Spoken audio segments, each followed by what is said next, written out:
बिहार, झारखंड, बंगाल और भारत से मैं राजू पंडित आप सभी का एक और ब्लॉग में बहुत बहुत स्वागत करता हूं। इस वीकेंड में हम लोगों ने तारापीठ का टूर किया। हमारी जर्नी शुरू हुई आसनसोल रेलवे स्टेशन से। आसनसोल रेलवे स्टेशन में हम लोगों ने वनांचल एक्सप्रेस रात के 12:56 में पकड़ा और सुबह 4:30 बजे तक रामपुर हाट पहुँच गए।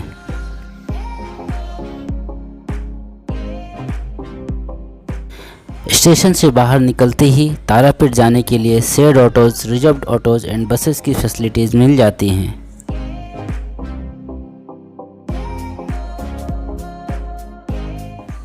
मेरे ख्याल से स्टेशन से मंदिर की दूरी 8-10 किलोमीटर होगा और करीब 15 से 20 मिनट में ही हम लोग तारापीठ पहुंच गए।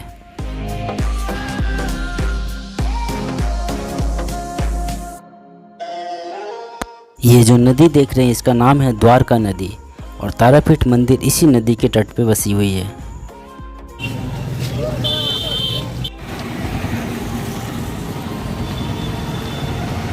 तारापीठ आप एक दिन के लिए आए या एक महीने के लिए, यहाँ आपको रहने के लिए कोई भी असुविधा नहीं होने वाला है, क्योंकि यहाँ छोटे बड़े सभी मिलाकर करीब 5000 से ज़्यादा होटल्स एंड लॉज हैं। हम लोगों ने चेक इन किया बीके गेस्ट हाउस में, जो कि मंदिर से करीब 150 से 200 मीटर के पास में ही था। मात्र 700 रुपये में ये शानदार सा रूम हम लोगों को मिल गया। आइए एक छोटा सा टूर करा देता हूँ। टीवी विथ कनेक्टेड डिश और साथ में अटैच बालकनी भी है और बाहर का नज़ारा देख सकते हो। यहाँ पूचू बैठी है नहा धो के। अंदर की तरफ चलते हैं। ये बेडरूम है, साथ में ये आईना लगा हुआ है ड्रेसिंग के लिए।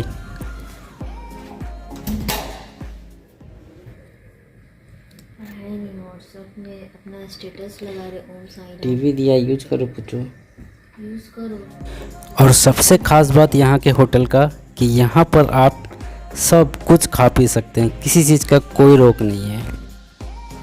700 रुपये मैंने खर्च किए हैं, तो अब टाइम है उसको यूज करने का। आधे घंटे के रेस्ट के बाद मिलते हैं। जो हम लोग को कोई पति पत्नी काहे नहीं समझता है जी।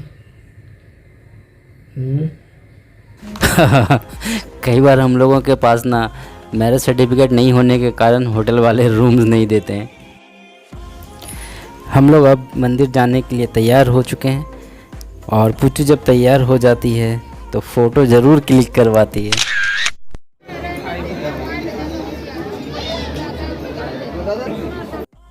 मंदिर पहुंचते ही हम लोग कॉमन लाइन के थ्रू दर्शन पाने का डिसीजन लिया, जिसमें घंटों टाइम लग जाता है। हमारे पास टाइम की कोई कमी नहीं थी। आपके पास अगर टाइम कम और मनी ज़्यादा हो तो आप वीआईपी लाइन में भी जा सकते हैं।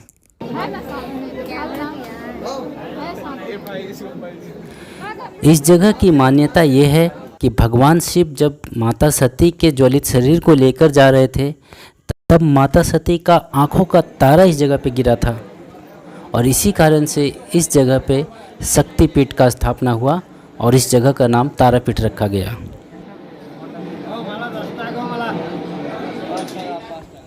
जनसाधारण दर्शन लाइन की शुरुआत इसी तालाब के पास से होती है और वीआईपी लाइन की शुरुआत मंदिर के वेस्ट गेट से होती है।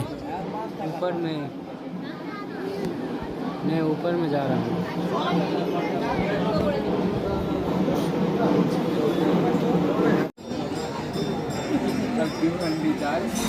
पूछू लाइन में खड़े खड़े थक गई है, इसको जहाँ भी जगह मिलता है बैठ जाती है।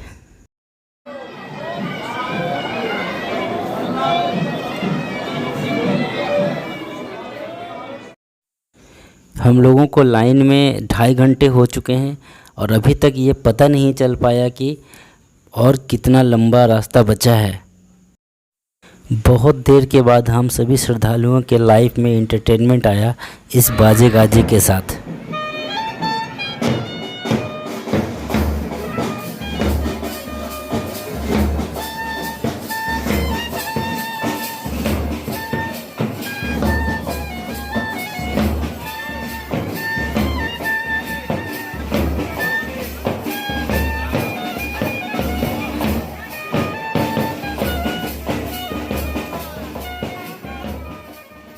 मंदिर प्रांगण में लोग बहुत तरह के धार्मिक अनुष्ठान के लिए आते हैं। जैसे कोई विवाह के लिए आते हैं, कोई मुंडन के लिए आते हैं और कोई पिंडदान के लिए आते हैं। मैंने 10 साल पहले एक विश मांगा था और मैंने ये बोला था कि मेरी अगर विश पूरा हो जाती है तो मैं माँ तारा के दर्शन करने जाऊंगा। पर मैं इतना निकम्मा हूँ कि 10 साल के बाद मैं माँ तारा को थैंक यू बोलने आया हूँ। हम लोग अब मंदिर के बहुत ही करीब आ चुके हैं। हमारा फूलों का टोकरी का पूजन भी हो चुका है और हम लोग अब मंदिर में प्रवेश करने ही वाले हैं।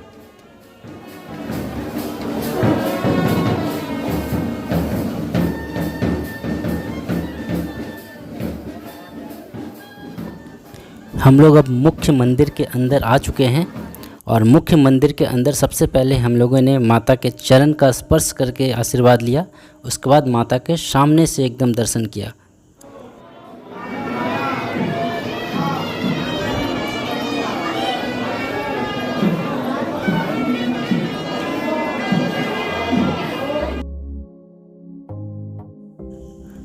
और पूजा करने के बाद बाहर आते ही हमने सभी इष्ट देवताओं को धूप अगरबत्ती दिखा करके उनका पूजन किया।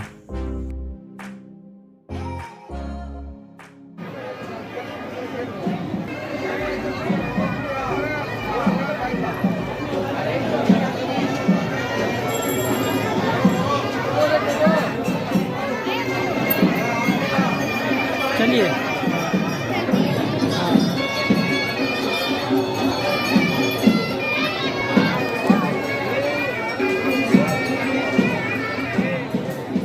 और फिर हम लोगों ने अपने मचलते पेट को आराम दिया।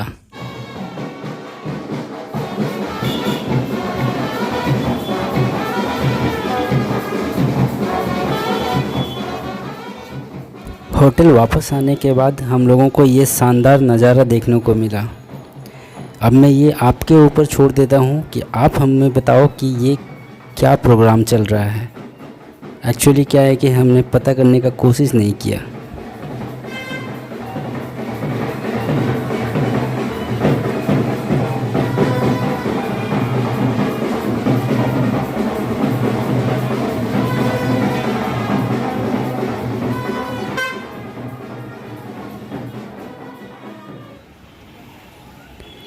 शाम हो चुकी थी और हम लोग निकल पड़े थे शाम की आरती देखने के लिए।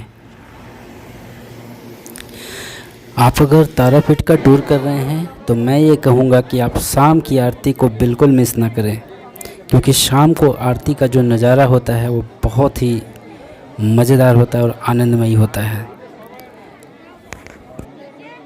आपको जानकर ये आश्चर्य होगा कि माता के भोग में एक विशेष प्रकार का पुलाव बनता है जिसमें मछली इत्यादि भी सम्मिलित होते हैं। सिर्फ इतना ही नहीं, शाम की आरती में हमने देखा कि माता को शराब का भी भोग लगाया गया।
सौभाग्य था हमारा कि हम आरती अटेंड कर पाएँ।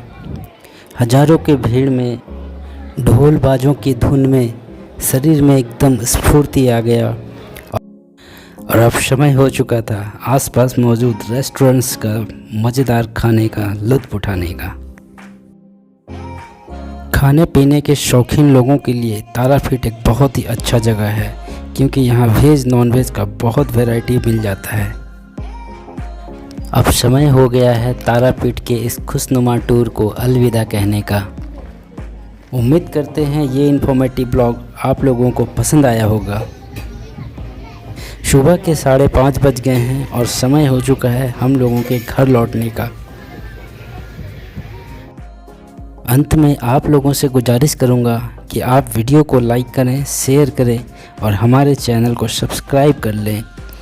मिलते हैं अगले किसी और ब्लॉग में, तब तक के लिए जय मां तारा।